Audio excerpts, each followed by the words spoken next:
What's up, y'all? It's Zach, Living Corporate, and we have a different episode this week. Headline, no new guest this week. All right, we got a replay of Kamau Bell, because I don't know if a lot of y'all really caught that episode. Plus, I know none of y'all saw it on video, because we didn't release the video, but we finally actually, pieced together that video. It's pretty fire, and Kamau Bell is pretty funny.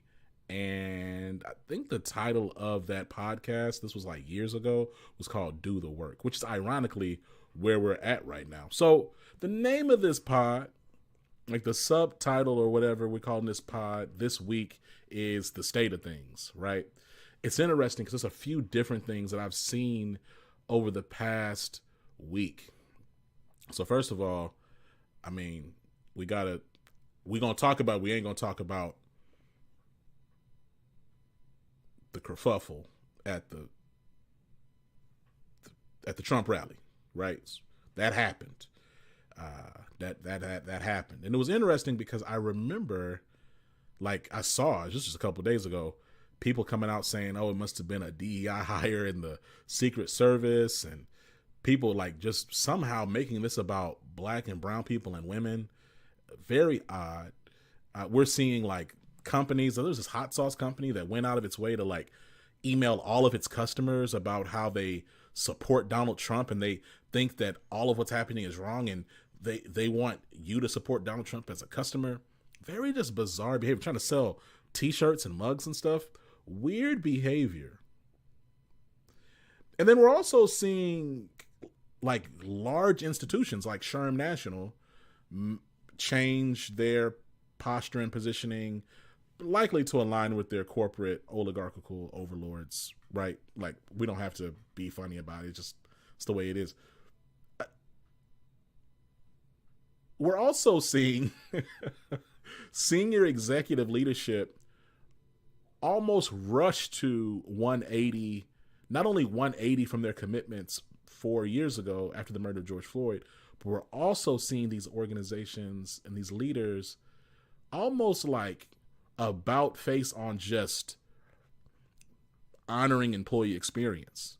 And there seems to be a divestment from the data-driven fact that employee experience drives customer experience, which drives market trust and market expansion, right?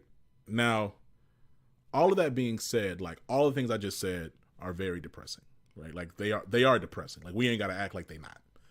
At the same time, I have to enjoy and appreciate that the DEI, employee experience, HR landscape is going through a bit of a shift, a needed shift, right? And I wrote about this on Living Corporate's LinkedIn newsletter, that changes are happening and it's good, right? There's heightened scrutiny on matters of diversity, equity, inclusion, on matters of employee experience. I believe that we're in a season of radical honesty about how corporations and companies and senior leaders feel about us and how we feel about them, right? So a lot of those pizza parties and stuff is gone. The book clubs is gone. A lot of those extra benefits and stuff, they're gone. Pensions are gone.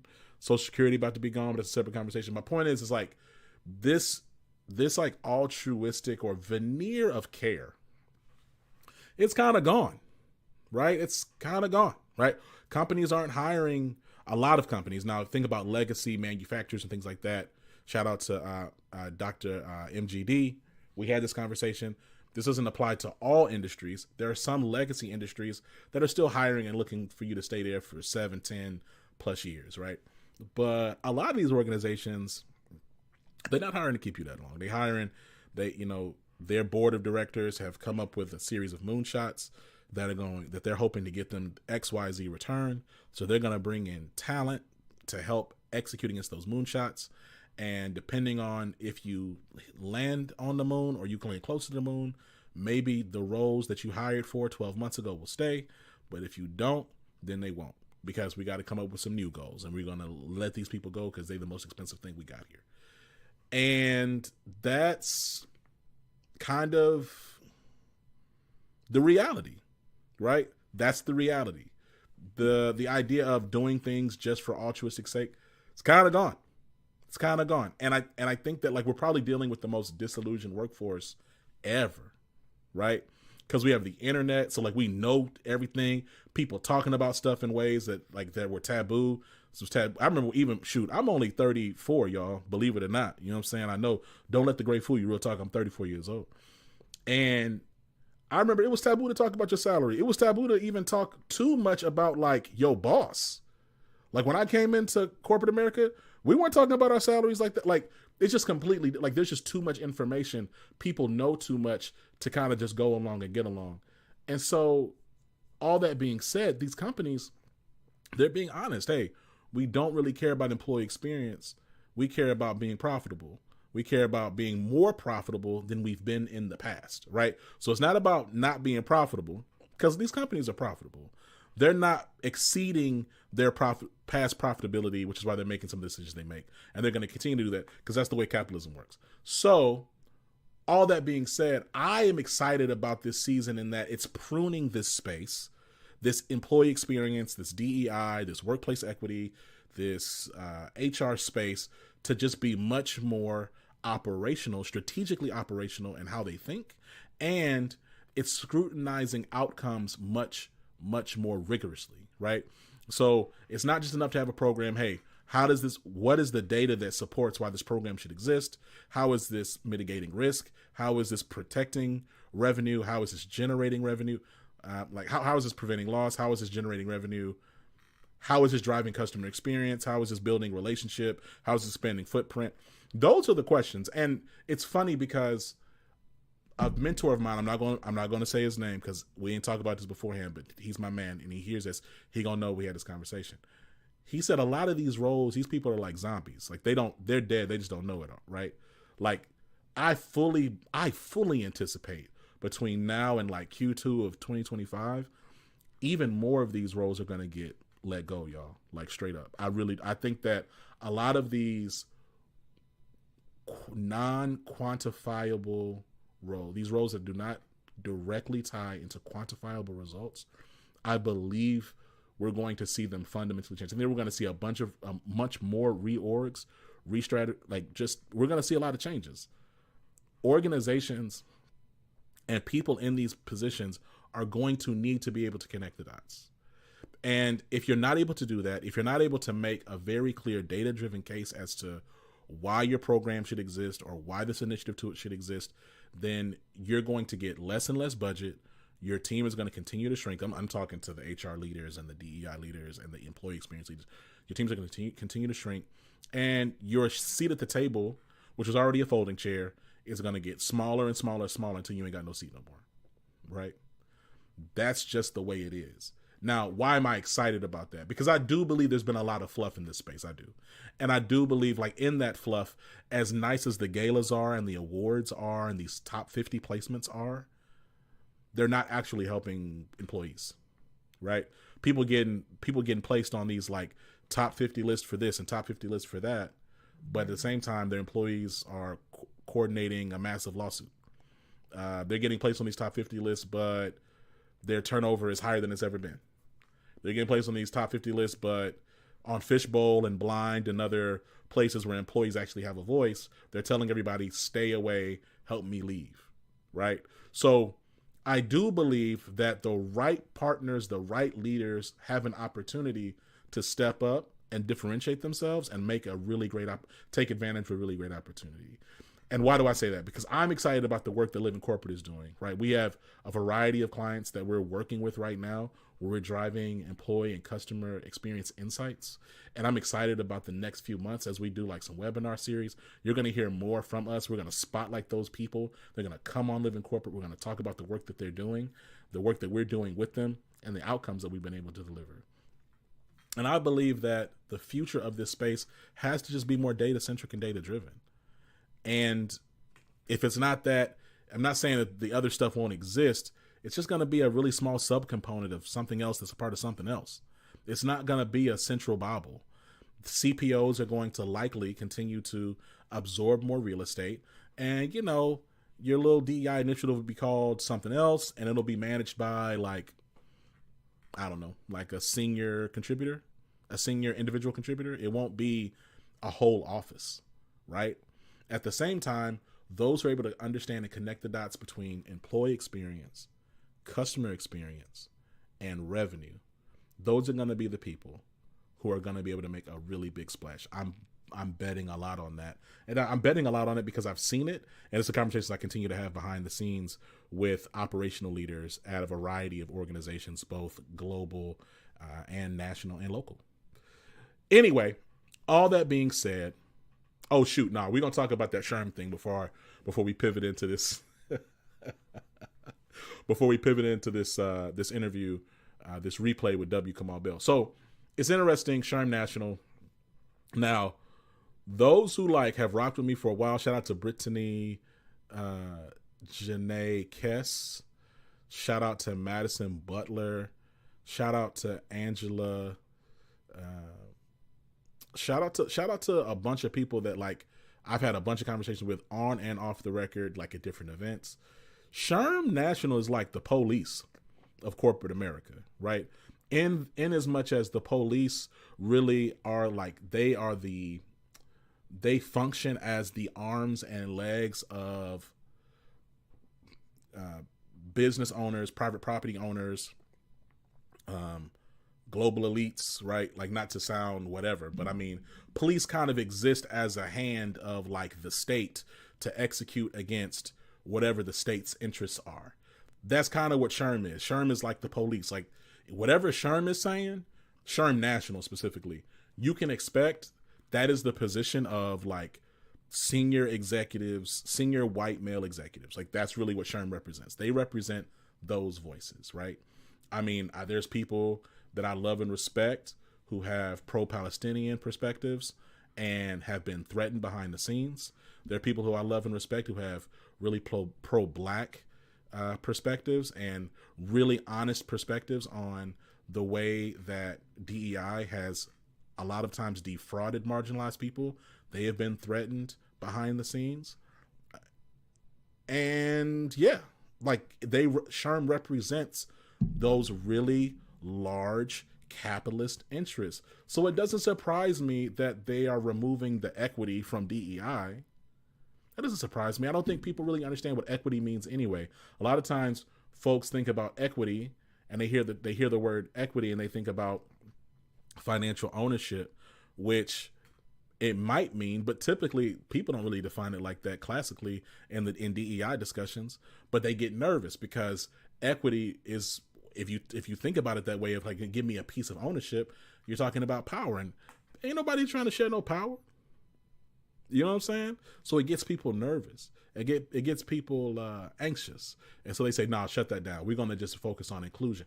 And then, yeah, we're going to all lives matter it, right? So like when your mans comes out and he makes the statement, when Johnny Taylor comes out and says, hey, we trying to focus on inclusion for everybody. I mean, yeah, that makes sense. Like, again, like, consider who he serves and consider where his interests are. Consider where his livelihood is. It's not in supporting and amplifying you, right? I'm not even talking about black and brown people. I'm talking about just like the average Joe Schmo white HR manager lady at the local bank. He don't care nothing about you. SHRM don't care nothing about y'all. SHRM is looking to serve and continue to serve the people that they do the most business with, which are these large institutions. And these people who sign the checks, they're typically not lower middle class white women in HR journalist positions. They typically look a little different. In fact, you can see what them people look like when you look at who was applauding that goofy post on LinkedIn. But look, I can sit here and make a bunch of little jokes and comments about SHRM, and maybe y'all like that. Maybe y'all find that entertaining. Here's the thing. Like I said, I've been clocked that SHRM National is trash. Okay? Not been a fan. I got my certification years ago. I let it expire as soon as I just started seeing how they was moving and talking during the election for Trump the first time, right? And after he got elected, his presidency, I was like, oh, y'all are moving super wacky. Like, I just can't deal with it, right? This ain't about that though. Because a lot of people I noticed, and shout out to Angela Shaw, because she made this point in a very elegant post on LinkedIn. I'm a double and triple down, is a lot of people are right now, they're dunking on SHRM National, talking about how could you take the equity out. But it's like, okay, what are you doing? Like, what work are you leading? Because a lot of people that I saw make those comments about how SHRM isn't this and why would you, how can you take the E out, blah, blah, blah, blah, blah. Yo, a lot of y'all don't. A lot of y'all in positions to hire black and brown vendors, and y'all don't. Some of y'all, dare I say, I reached out to see if you wanted to work with Living Corporate, and y'all ghosted me. So, like, my point is there's an opportunity to practice equitable behavior and not just rail your fist at some imaginary thing that you don't really care about, right? For internet points and clout. Because that's what it comes off as. Right now, we're in a season where behavior is so critical. Like, I can't believe what you say because I see what you do, right? There's so many people commenting, talking about that this is such a bad mistake. And it's like, okay, how are you leading and driving a more equitable place to work where you're at? How are you driving fairness for those on the margins, which actually, believe it or not, SHRM National lifts everybody up, right? But what are you doing in this season to create equity for everybody? What are you advocating for? What are you supporting in real life? Because a lot of people commenting were like VPs and stuff, right? Now, a lot of VPs was, again, co-signing, right? But there were a lot of like directors and VPs who actually were offended by it and were making little jokes and said it was wrong and blah, blah. Okay, great. And even some of y'all who aren't necessarily like in a corporate context, like y'all aren't working for, like y'all aren't a 9-to-5er, but y'all might have y'all's own business. Great. Are y'all collaborating and working with black vendors? Are y'all introducing them to your network and book of business? Because we all know that white HR entrepreneurs have a different experience than black and brown HR entrepreneurs, right? So yes, we can clown SHRM, we can make fun of them, whatever, but it's really about what I would invite you, again, like going back to Angela Shaw's post and several other people, I would invite you to do some self-interrogation and reflection as to what you're doing in this season, in this moment where we are the most, of my lifetime, politically charged, divisive, for some people very scary. For a lot of black folks, it's kind of like, okay, this is a Wednesday. But still, we're in this moment. What are you doing to make it better and not just, kiki, ha-ha, laughing at somebody else? What accountability are you taking? What steps are you taking so that this space can be more equitable and fair, right? That's what I would leave you with. All right. Look, I'm wearing this hoodie, right? It says authentic all day. We got merch. We got all kinds of stuff at the Living Corporate merch store. I'm going to encourage you, because now I know it's summer now, right? But depending on where you at, it might be cool. You might like to kind of be snuggling in your house like me. Cop a hoodie, cop a mug, you know what I'm saying? Shout out to Dana Beckton, who bought a bunch of mugs. Shout out to Angela Shaw, who bought a bunch of mugs. Shout out to a few different HR executives actually bought a bunch of these mugs that we have. And I'm talking about these mugs. And do I have it around here? No, of course I don't. But it's okay. I'm going to take some pictures. Y'all see them. My point is, cop some merch. Check it out. We got some really dope stuff. We honor a lot of our ancestors in that in the merch that we create. I want you to make sure that you enjoy it, that you check it out. And the next thing you're going to hear is our interview with Kamau Bell. And look, back to regular scheduled programming next week. Super dope conversations with folks. I'm not even going to spoil it. I'm going to just stay tuned. All right, just stay tuned. We will talk to y'all soon. Peace.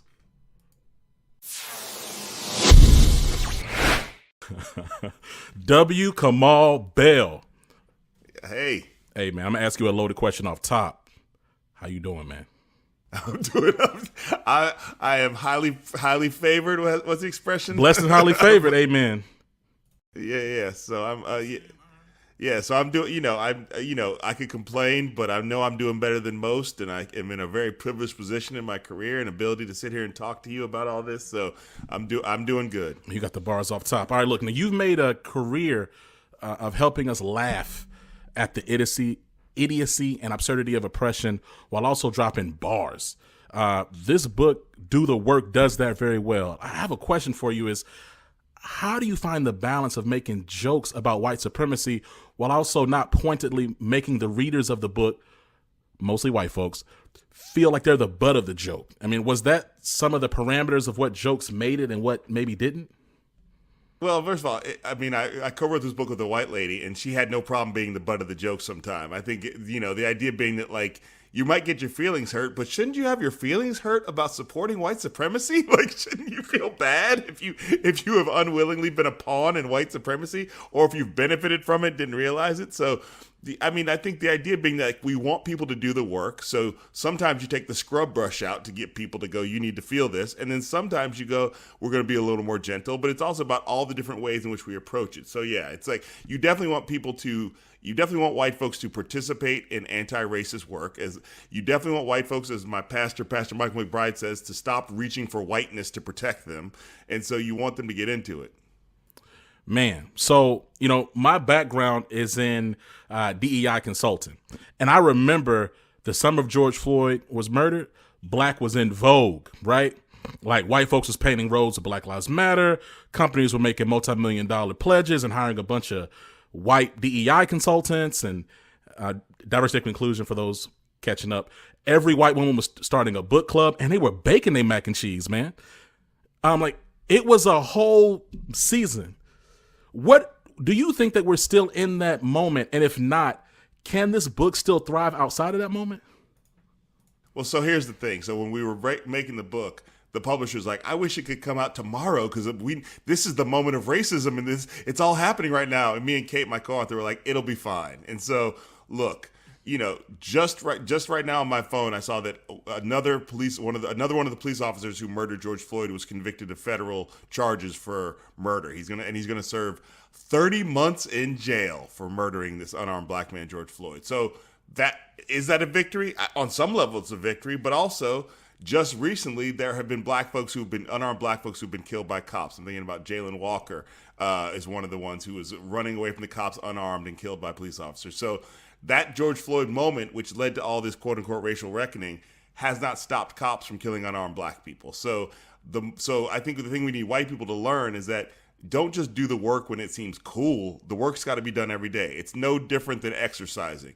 If you exercise once a year, you ain't doing nothing.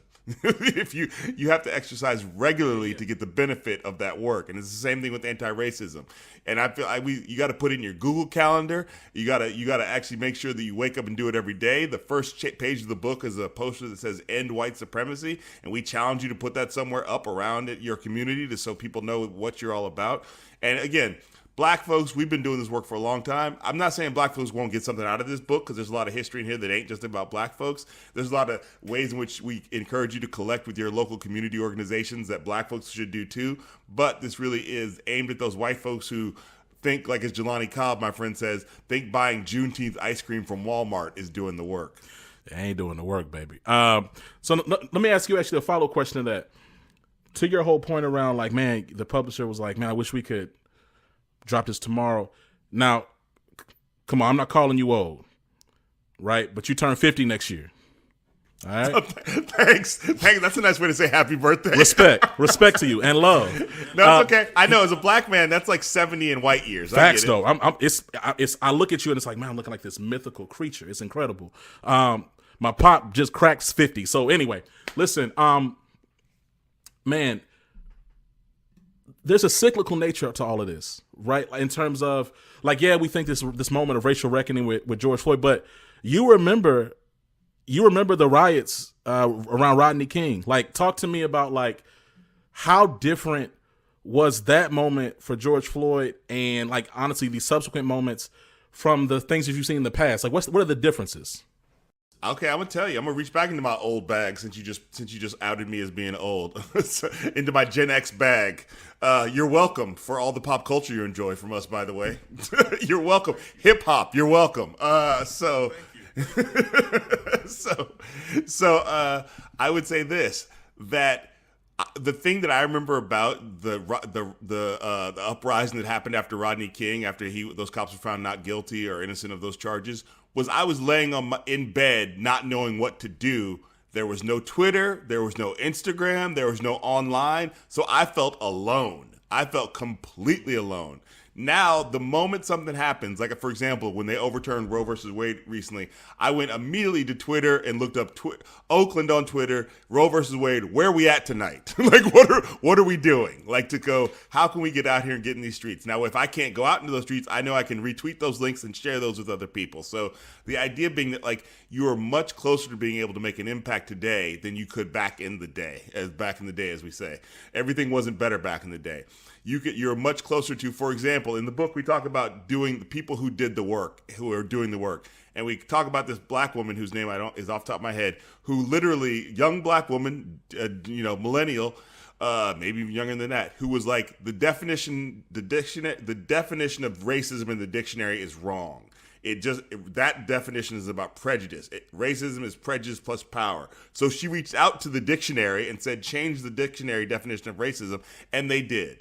Now, that does not make peace dawn all over the world, but that's something that was impossible when I was that age, when I was young. You couldn't write to the dictionary. Like, how do you, there's no email, but I'm saying, so we have to understand there's levels to this, as we say. 100%, man. Look, there's a great section. First of all, there's a bunch of great sections. In fact, there's a little color section where you color Nina Simone, and then there was rays coming out the keyboard. Shit was fire, super cold. All the art was done by Black, Indigenous, Latinx, AAPI art and other artists of color. All of it was designed by Black folks and artists of color. I ain't trying to be funny. It was so creative. I knew a bunch of white folks didn't do it. It was beautiful. Now, look, man, there's a great section, though, in this book that talks about leverage and privilege, which we all have relative amounts of. In the corporate DEI space, one word we don't use a lot of is power. The concept of having control and authority. Yet, for real change to happen, power has to be redistributed to those on the margins. The way y'all and you have to recognize. Go ahead. No, you got it. You have to recognize what your power is and how. And so I think a lot of people get caught up in like, I'm not Mark Zuckerberg or Elon Musk, so I don't have white privilege. And the fact is like, there's lots of ways. We joke. Can you yell at a police officer and get away with it? That's a level of power.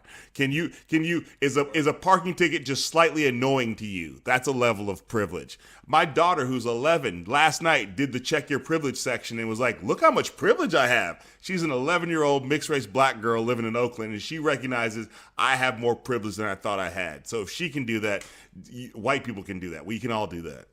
So, yeah, thank you. Because that's what I was going to ask was, do you see the leveraging of your privilege as interchangeable with sharing power? I think it's a part of it. I think sometimes you have to step out of the way and give your spot to somebody else when you have the ability to do that, when it's not going to affect you in a negative way. And sometimes being in that position of power, you can keep the door open. So I recognize, for my example, for myself, having a TV show at CNN. The TV show started 7 years ago. Ever since then, every year, I have kept the door open to bring more black folks and other people of color through the door to work on my show in a way that if I wasn't doing that, I would still be surrounded by an all-white crew like I was in the first season. So I think there is a balance. There is getting out of the way, but there's also staying in that place because you can keep the door open. To that end, as a DEI practitioner, as someone who has this whole space, Living Corporate, we center and amplify black and brown folks at work. We're a black-owned bootstrap digital media network. I continue to question how real the work can be done in our hyper-capitalist corporate context. Do you think American capitalism is sustainably compatible with doing the work? No. Can you back a little bit further? I just thought I would just leave it at that. No, I think American capitalism is not in line with the values of doing the work, because we think that because of the way the capitalism is structured in this country, somehow we think if you make a lot of money in one area that you're smart across all areas, and then you have people going, this guy who's rich should run for president just because he's rich, and not and so the idea being that and we also, so American capitalism recreates oppression quite easily. So you have billionaires in this country where if you look at through the way they made their money, a lot of their money was either made directly from slavery and the transatlantic slave trade. That was the beginnings of the corporation. It happens in insurance all the time. I just saw a TikTok video about that. Or you have somebody who owns a company that might be $1 trillion, but they aren't paying people all down the line an equitable and living wage. So you go, that person's a billionaire. Yeah, but as many people have said, you only get to $1 billion. To get to $1 billion, it is pretty likely that you have not paid people equitably along the way, if not 100% likely. I can't speak for Oprah. I'm not trying to indict every billionaire, although, but the idea being that for the overwhelming majority of billionaires, they are not paying equitable wages to get to their $1 billion. 100%, man. Look, it's a lot going on right now. The world is on fire, metaphorically and literally. I'm in Texas, literally 103 degrees outside. White folks still out here white folking. Again, you're gifted at finding humor in tragedy, and you're good at looking at a bunch of terrible shit in the eye and not blinking. Specifically last night, I saw this clip of you talking to this grand wizard at night with lights all around you, and I said, yo, is he about to punch this dude? What is happening? This is crazy. People sometimes want me to punch those people. I just want to let them talk and expose themselves. Brother, let me tell you something. I felt for you in that moment. Then he got real upset when you said you had that white wife. I saw him. Even behind that mask, his face curled up. He ain't like that. Yep. He said that marrying a white woman was worse than murder. Worse than murder. Come on. I said, huh? All right. So here's my question, though. Let's be real. We know some black people feel that same way. Hey, let's talk. Okay. All right, because I got a couple minutes left. I'm like, okay.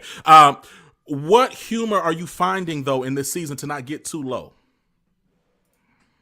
It's funny. I don't find the humor because I don't think black folks, we don't find the humor. We use the humor to get through the pain. So I think that that's just the survival mechanism. Nothing's funnier than hanging out with black folks talking about racism. You know what I mean? We will have real talk. We will talk about the pain points. We'll talk about the things that make us angry, but the jokes will flow because that's how that's a way in which we deal with some of the pain. So I don't, for me, all the our first episode of United Shades of America this season was about wokeness and critical race theory, and there's a lot of laughter in that show because you have to laugh. You laugh to keep from crying or laugh to keep from throwing a chair through a window. And so for me, the idea being that the jokes come naturally because it's a way to process the insanity. Kamau Bell, it's been a pleasure. Consider you a friend of the show, man. When you not even plugging the book, bro, come back, man. You're a hero, dog. I'll come back. I saw that tweet about how excited you were to see me. So just a little bit, dog. Just a little bit, bro. All right, man. God bless. We'll talk to you soon. Yeah, thank you, brother. Peace.